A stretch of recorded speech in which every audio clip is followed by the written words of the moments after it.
Alright, hi guys, welcome to today's video. It's on micronutrients and deficiencies. So we're going to break down micronutrients into vitamins and minerals, I guess, and we're going to do today's video just on vitamins, and if you want me to do one on minerals, just let me know. So we're going to start with vitamin A. So vitamin A is crucial in optimal eye health. Deficiencies related to lack of vitamin A are night blindness, bitter spot, xerosis, and corneal degeneration. So corneal degeneration can obviously lead to like blindness long term if left untreated. What I would also like to add is there's some research to suggest that it can affect one's immune response. So there was a study done on measles and in infants, and the group that supplemented with vitamin A, their death rate's actually halved, and 50% in any sort of research field is statistically like it's significant. It's quite a lot. It's quite viral research, which you've got to take into account like the amount of participants in the study and things like that. But it's interesting. It's an interesting topic that we could look into more. So thiamine, we'll do thiamine XB1.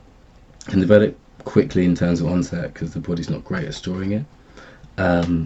It can lead to deficiencies which kind of branch off into two forms. So there's the wet form and there's the dry form. So the wet form is more to do with like your heart. It can kind of lead to like left untreated long term, like I guess conjunctive heart failure is like the worst thing. But we could talk about the dry form, I guess. That's more to do with like neurological issues. It can lead to ataxia, confusion, and it's just not optimal for brain function. To be fair, in alcoholics, they're more susceptible to it because it can kind of block the absorption of it. So you can see this sometimes in alcoholics when they might have like a red face with like puffy cheeks. That's called like wet brain. Like that's an example of it. Next we go into riboflavin, which is B2. So riboflavin is like a vitamin which, if you're deficient in it, can lead to like the hardening of the skin in like the nooks and crannies all over your body. So it can start with like red eyes, and then after that it can lead to like thinking your tongue, and then even scrotal dermatitis. So really like in the crevices where like there are folds.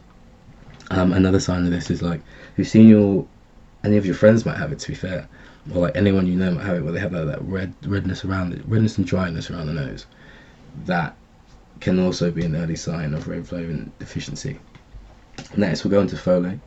Folate is important mostly, well, for everyone, but mostly for women of childbearing age, I would say, because in terms of pregnancy, sometimes you don't even know when it could happen. But I mean, it's crucial for the first 12 weeks, and sometimes if you're pregnant, you don't even know you're pregnant that early. Like, you don't always show.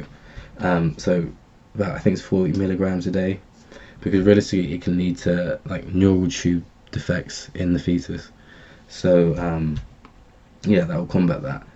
It can also lead to like depression, anemia. There are other things, but that's what I say is crucial. And to be fair, there's also the new legislation that's coming in, I think, to be fair, which is like fortifying. I'm not sure, I think it's flour with folate.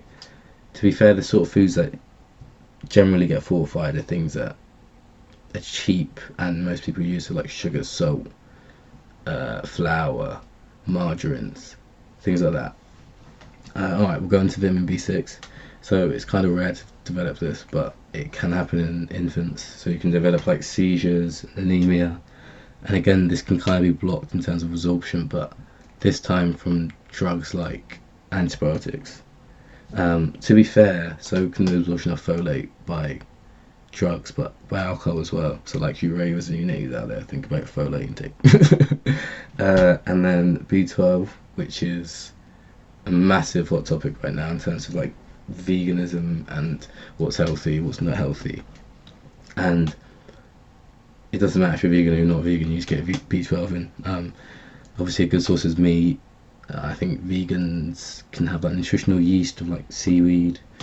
There are sources, and it doesn't matter which one you are, you just need to get it in because it's crucial for like optimal brain function, or even the formation of red blood cells. Like it can lead to, I think, megaplastic anemia, which is like when your red blood cells become enlarged, and that just disrupts the way in which oxygen is allowed to go around your body and its efficiency, and it leaves you being tired and feeling weak.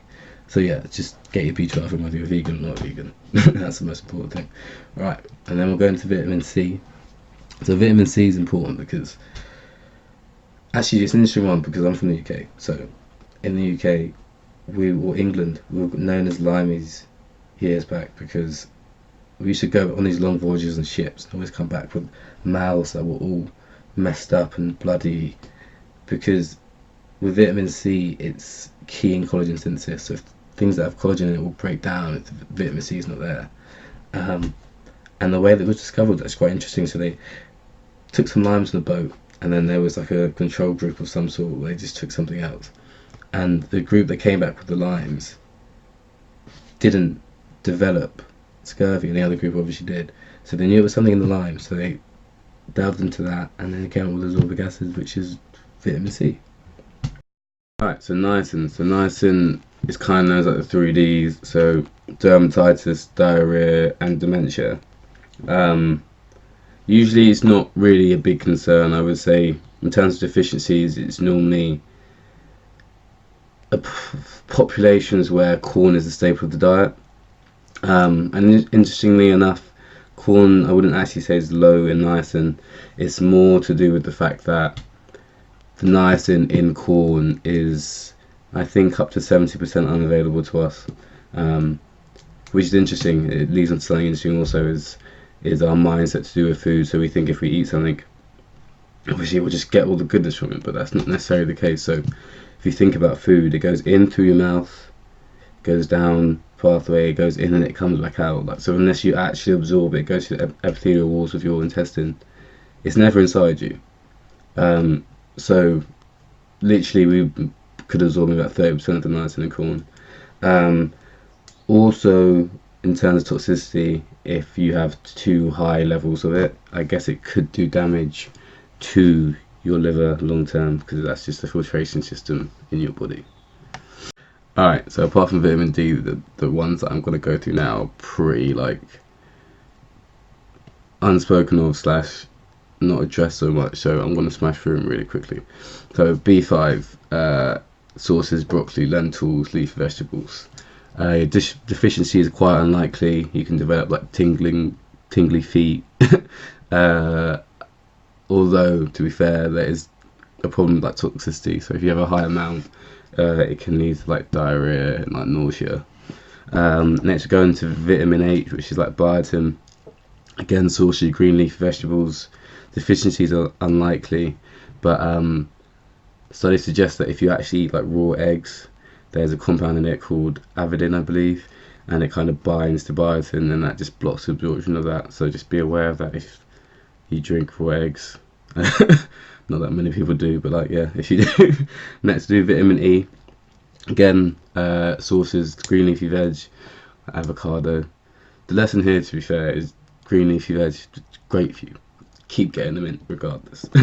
Next, in terms of deficiencies, again quite low. It's just more of like a sub-optimum level in this sort of thing. Again, there's like a toxicity. With too much, it can cause problems with like blood clotting, which kind of leads on to vitamin K as well. Again, so green leafy vegetables. Deficiencies, again, they're like related to the blood, so it can be like hemorrhages or anemia, or you'll have the tendency to bleed. So we'll go into vitamin D lastly. So vitamin D is, again, I'm in the UK, so we don't get much sun, and even in the summer, like I mean sun, like hot sun, and like it has to get to certain areas in your body where you can actually create vitamin C, because we can produce vitamin C ourselves with the right sun exposure. I would actually suggest people in the UK and places like that to maybe start with vitamin D, because it's crucial in calcium homeostasis. It's without correct or optimal calcium homeostasis, it can lead to bone demineralization, which leads to osteomalacia. Also known as rickets, which is like the bowing of the leg so it becomes curved under the weight of literally the person's body weight. So yeah, that's just crucial. So yeah, that's the last one. So like, subscribe guys, and let me know if you want me to do a minion video.